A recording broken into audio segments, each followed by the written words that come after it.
finally made it to Tucson, Arizona, to where we decided we were gonna stay. And it's BLM land, it's very nice, but it's considered group BLM land, which allows for a little extra security, I guess. Peace of mind to know that you have other RVers watching your RV instead of just leaving it out in the middle of nowhere. Yeah, So, safety in numbers. Yeah, exactly. And it's great. It's beautiful here. Highs in the mid 70s, lows in the low 60s. It's great. It's so fantastic. Yeah. Because we drove through the snow and the salt and the dirt, our RV is filthy. So David gets to clean it again. Yep, we need to, but this time we're gonna need to take it through one of those, do-it-yourself washes. I already took the truck through an automatic car wash to get all the salt off of it, but don't really have that option with an RV. So when we leave here, we're gonna run it through a do-it-yourself car wash and get the RV all cleaned off too. The thing is filthy.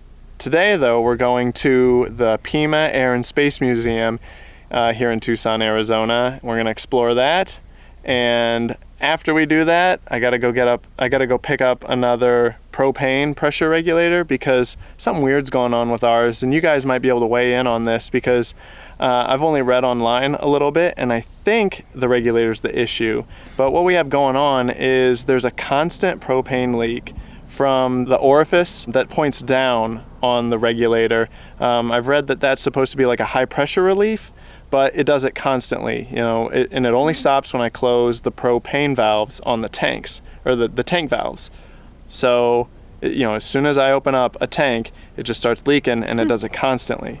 So I'm pretty sure that means the regulator's bad, and I've heard the regulators are cheap, so I'm just gonna go ahead and buy one and get some pipe dope and replace it myself, and hopefully that fixes it. What's pipe dope? It seals the threads on the lines that screw into the regulator. Okay. We're gonna go do some exploring, and then we're gonna head to Camping World and Home Depot.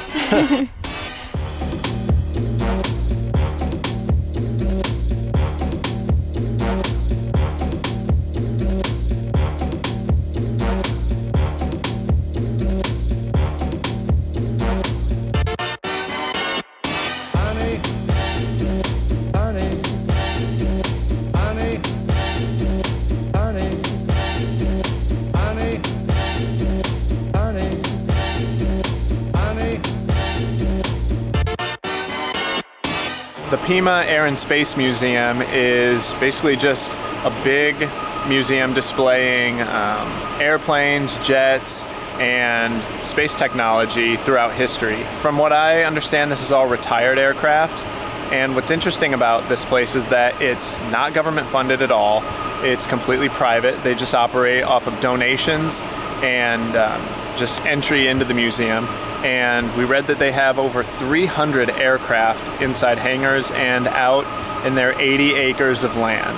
They also give tours of what's known as the Boneyard, which is just square miles, from my understanding, of retired aircraft that just sit in the desert because the air's so dry that they don't deteriorate, and they basically are just sitting there just to have their parts taken off of them to repair other aircraft that are still in service. We're not touring that. You have to have like a 10-day reservation. Yeah, a 10-day in advance reservation to tour that, but we've heard that's pretty cool too.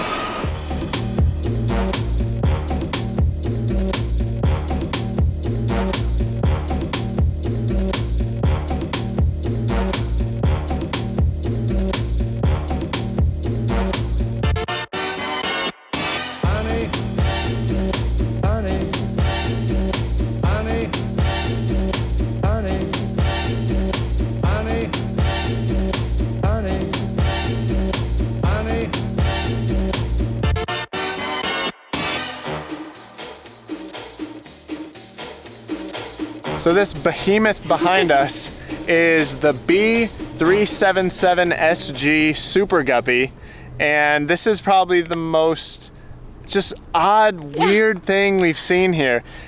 It doesn't even look like this thing should be able to fly, but apparently it was used by NASA from 1965 to 1995 as a cargo transport.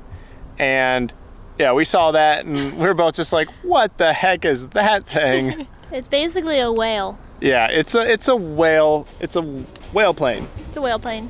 Whale plane. That's a better They name. should have named it the Super Whale instead of Super Guppy. No, just whale plane. Just whale plane. Whale plane.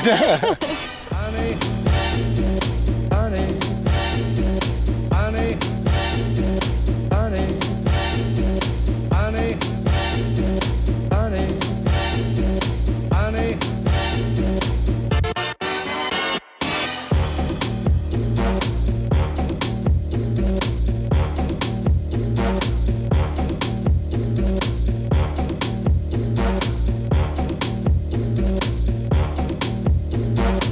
They have an entire building devoted to the B-17 bomber that was used during World War II. It's a beautiful building, beautiful exhibit, and the B-17 is a really interesting plane.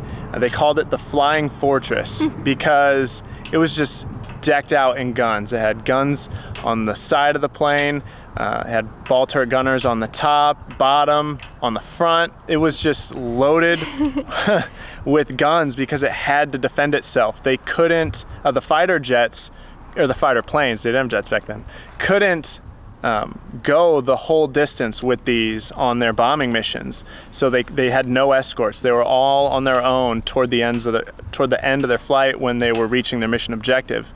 And so they just had to be decked out with firepower. And one of the guys in there gave us a very sober statistic that 70% of the bombers that went out didn't come back. So that is only a 30% survival rate. Yeah. That is insane. But toward the end of the war, they told us, the Mustangs were able to escort these all the way throughout their missions, and they got shot down a lot less once that happened. But that's a really cool plane and just a really cool part of history. Honey, honey, honey, honey, honey, honey, honey. I could just watch the planes take off all day. This place is cool, but getting to see that too, that's just awesome. We've had a lot of fun here at the Pima Air and Space Museum. It has been a wonderful experience, and it's kid-friendly and wheelchair-friendly too. They have museums inside of this museum, which I think is pretty cool. It's right next to an airfield, so you can see other planes take off that are still active. They have a playground, they have some fun decorations for kids, but most of all, it is an amazing learning experience to see all these cool old planes and helicopters and learn some war history. Just, we love history, so it's really cool. Yeah, and when you get hungry, because if you were like us and you're here all day, they've got a what do you call it? Lunchroom. I couldn't think of lunchroom. Cafeteria. Words are hard, but they've got a lunchroom and they serve awesome food. So we spent all day here. They were actually just closing when we left. It's just like everything else. We just hang around all day when we're in these cool places, and we couldn't get here early enough. This time, unlike Carlsbad Caverns, we actually got here at a good time, and we got to spend at least 5 hours here, and it was time well spent. This was a very cool place to visit.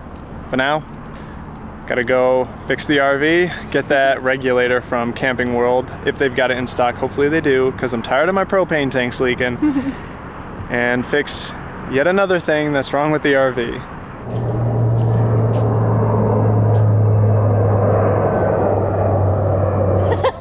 I love that. That is so much fun. And one last treat for us as we're walking out of the truck, that huge whatever that was just took off, and that was a good way to end it. That was awesome.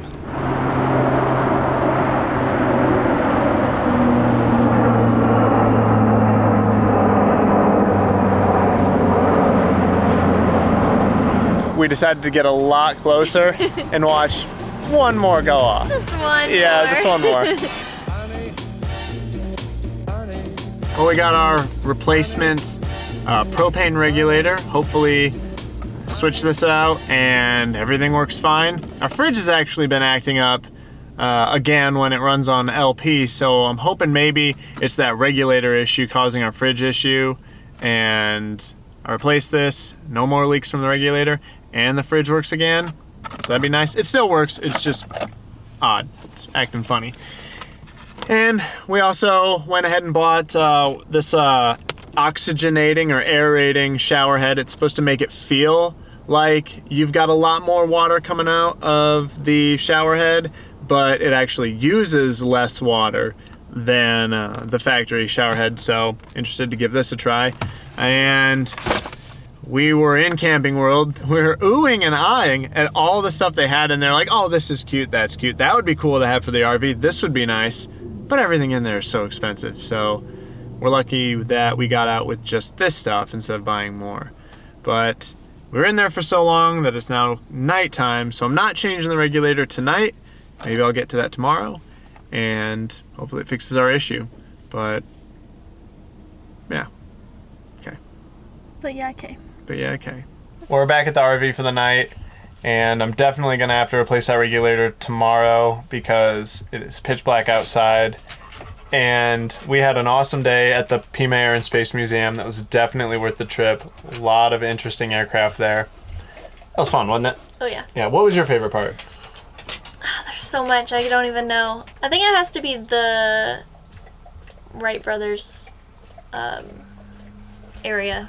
Okay, the whole Wright brothers area and that replica, yeah, of what the Wright brothers used on their first flight. That was cool. Yeah. My favorite was obviously the F-15. I think it was really cool. It was beautiful, very well restored, and that was cool to see. But we're gonna go ahead and call it a night. So if you like this video, be sure to give it a big thumbs up. And if you want more videos from us, go ahead and subscribe because our journey is just beginning. And if you want more details on what we did today, go ahead and check out our website and the blog post. We'll catch you guys later. Bye!